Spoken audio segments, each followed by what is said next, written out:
The Pomegranate Seed, Part 8, from the Tanglewood Tales. She ran back to him and for the first time in all her life put her small soft hand in his. "I love you a little," whispered she, looking up in his face. "Do you indeed, my dear child?" cried Pluto, bending his dark face down to kiss her. But Persephone shrank away from the kiss, for though his features were noble, they were very dusky and grim. "Well, I have not deserved it of you, after keeping you a prisoner for so many months, and starving you besides. Are you not terribly hungry? Is there nothing which I can get you to eat?"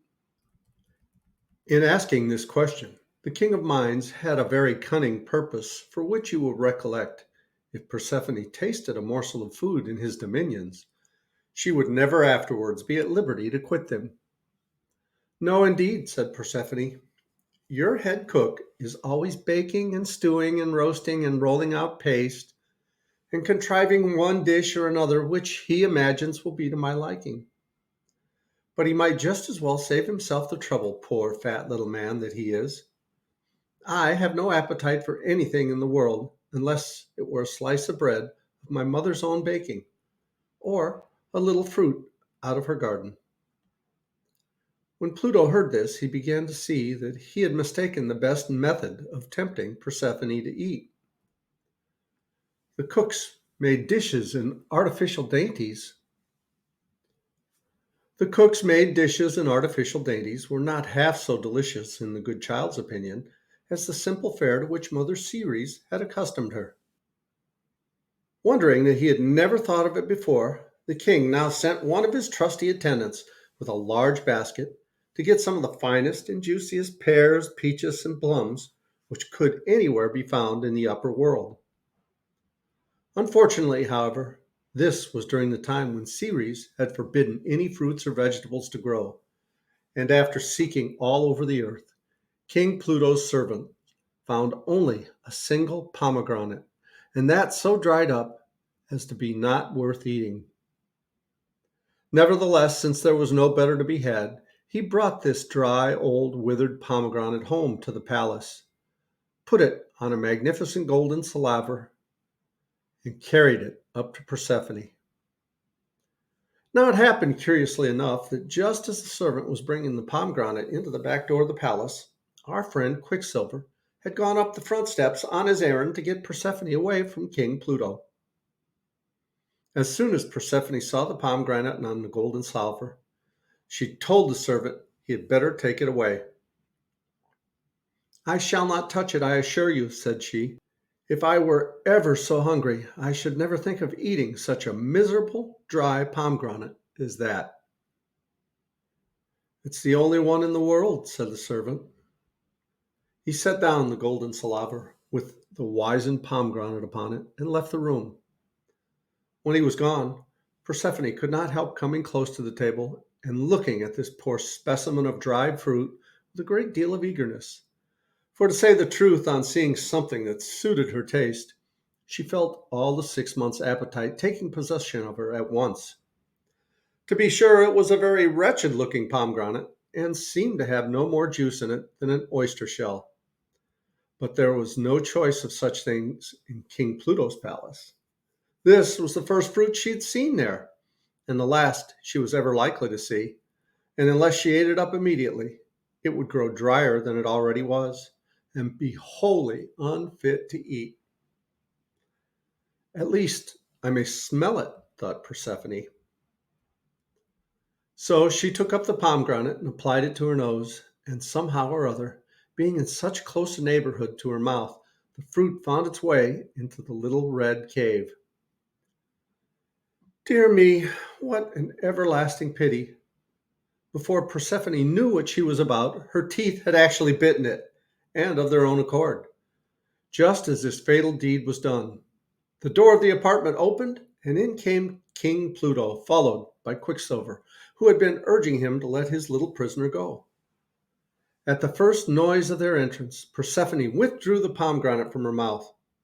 But Quicksilver, whose eyes were very keen, and his wits the sharpest that anybody had, perceived that the child was a little confused, and seeing the empty salver, he suspected that she had been taking a sly nibble of something or other. As for honest Pluto, he never guessed at the secret.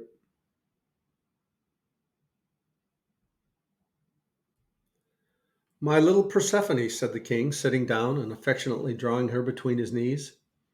Here is Quicksilver, who tells me that a great many misfortunes have befallen the innocent people on account of my detaining you in my dominions. To confess the truth, I myself had already reflected that it was an unjustifiable act to take you away from your good mother. But then you must consider, my dear child, that this vast palace is apt to be gloomy, although the precious stones certainly shine very bright, and that I am not of the most cheerful disposition, and therefore it was a natural thing enough to seek for the society of some merrier creature than myself. I hoped you would take my crown for a plaything, and me, ah, you laugh, naughty Persephone, me, grim as I am, for a playmate. It was a silly expectation. Not so extremely silly, whispered Persephone. You have really amused me very much sometimes. Thank you, said King Pluto rather dryly. But I can see plainly enough that you think my palace a dusky prison, and me the iron-hearted keeper of it. And an iron heart I shall surely have if I could detain you any longer, my poor child, when it is now 6 months since you tasted food. I give you your liberty. Go with Quicksilver. Hasten home to your dear mother.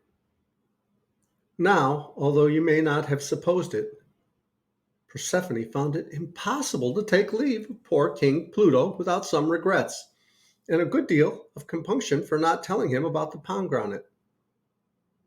She even shed a tear or two, thinking how lonely and cheerless the great palace would seem to him, with all its ugly glare of artificial light, after she, herself, his one little ray of natural sunshine, whom he had stolen to be sure, but only because he valued her so much, after she should have departed. I know not how many kind things she might have said to the disconsolate king of the mines had not Quicksilver hurried her away. Come along quickly, whispered he in her ear, or his majesty may change his royal mind. And take care, above all things, that you say nothing of what was brought you on the golden salaver. In a very short time they had passed the great gateway, leaving the three-headed Cerberus barking and yelping and growling with threefold den behind them. And emerging upon the surface of the earth, it was delightful to behold as Persephone hasted along, how the path grew verdant behind and on either side of her. Wherever she set her blessed foot, there was at once a dewy flower.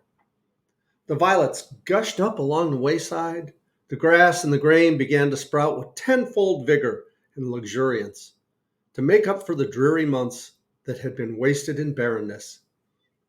The starved cattle immediately set to work grazing after their long fast and ate enormously all day, and got up at midnight to eat more.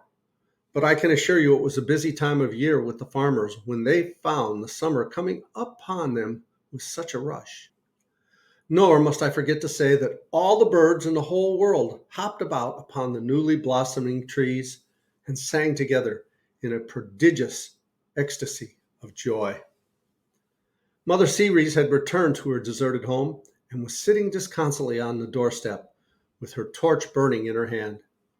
She had been idly watching the flame for some moments past, when all at once it flickered and went out. What does this mean? Thought she. It was an enchanted torch and should have kept burning till my child came back. Lifting her eyes, she was surprised to see a sudden verdure flashing over the brown and barren fields, exactly as you may have observed a golden hue gleaming far and wide across the landscape from the just risen sun. Does the earth disobey me? Exclaimed Mother Ceres indignantly. Does it presume to be green when I have bidden it to be barren until my daughter shall be restored to my arms? Then open your arms, dear mother, cried a well-known voice, and take your little daughter into them. And I think we'll pause here and continue with this story in the next video. I hope you're enjoying the story of the pomegranate seeds. Please reach down, click like, subscribe to our channel if you haven't, and leave us a comment. We'd love to hear from you. Remember that I love you, and as Tigger says, ta-ta for now.